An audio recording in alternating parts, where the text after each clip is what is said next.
Hello and welcome to our next tech demo. All right, in this one, we are going to step into a little more advanced drawing tools inside of Illustrator. So here we have our blank document yet again. And what we're going to look at first today is kind of taking the trees and the foliage a step further than we did in some of the very basic ones. And we're going to take a look at what's known as the blob brush tool. So in order to find your blob brush tool, you can sit there and hit Shift B on your keyboard. Or if you are looking for it over in the tool panel, let me grab the little arrow here for zoom for you to find it.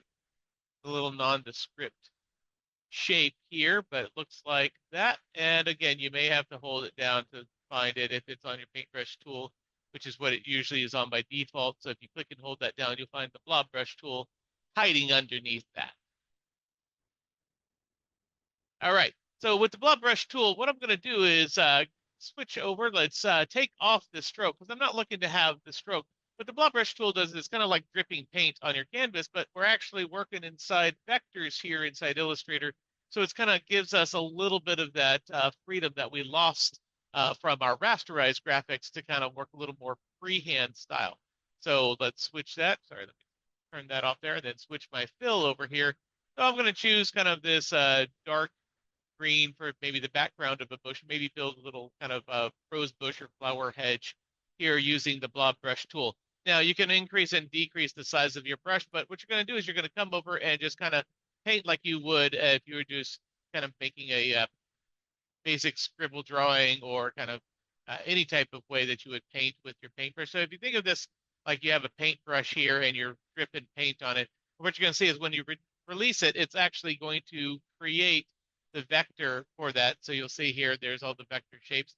So if you don't like your first one, just delete it. It's a fast tool and you can kind of, create whatever head shape or such that you want painting along like that. So in this case, I'll create kind of a basic, kind of hedge here. I'm painting with a bar soap, as I call it here. The basic mouse is not usually the greatest tool here, but don't have my tablet out today. But definitely, if you have a pen tablet, this tool is much more powerful. So kind of create that in there. And I try to fill in the little gaps. If you don't get them in, you'll get those little holes and you can go back in there. But again, when you release that button, it's going to essentially create that nice kind of clean vector shape for you. And if you keep adding to it, it'll just add onto that same shape. So if I had not switched tools and I had clicked on it again with my brush tool, it would have added to it. So my tool's now very small. It would have added to that same one. So like if I came in and said, oh, let's make this a little bit further out here and such, you'll see it just kind of makes it a compound path. It's all still one shape. But if you want to actually have a separate layer kind of build up on top of that, then go ahead, switch your tool or switch your color fill. And again, mine just switch that. Let me pause because it just put me on an outline drawing. All right. So zoom tools kind of conflict with the other ones when they overlap each other. So when I hit them, they don't always switch off. So it had switched us back into drawing on that one, but it had switched it to the outline. So what I've done now is I've switched to a lighter color here. I'm back on my blob brush here. And I'm going to shrink this down and we can kind of make a couple little highlight areas if we wanted to. And you'll see it's actually adding over here on the layer panel. You can see that I've actually created now a second object onside the foliage layer there with the blob brush tool. So again, got to toggle my zoom tools here to be able to paint on this. So now that I'm back on here, yeah, working on there. So I can kind of come in and kind of give different little highlights in like so. And you can keep doing the same thing. So you notice that each one of these, because they didn't touch each other, becomes a separate layer.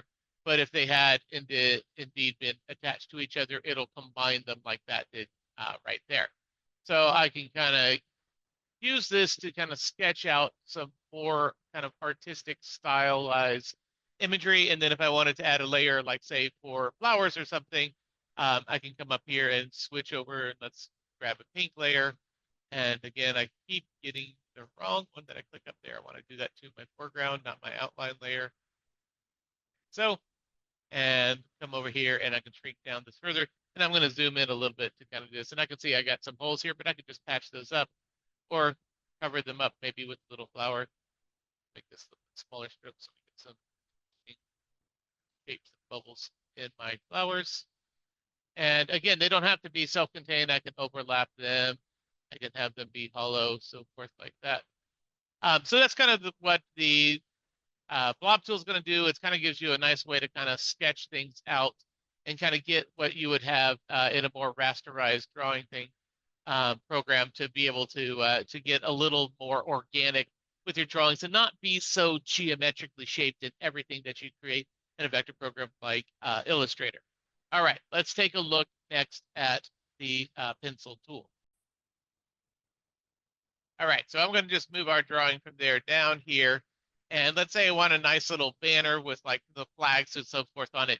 Now, again, you could create this with triangles and try to curve each triangle, but that gets to be very tedious and not very organic in the approach. So let's create a new layer and let's call this banner.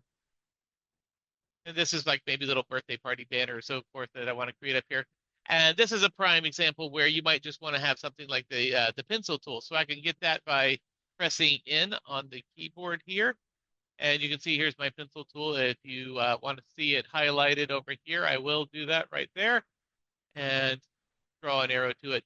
So again, if you don't see it right away, make sure that you click and hold down. A lot of tools inside of Illustrator and Adobe products are kind of buried under other ones. So click and hold that down. You'll see there's the pencil tool.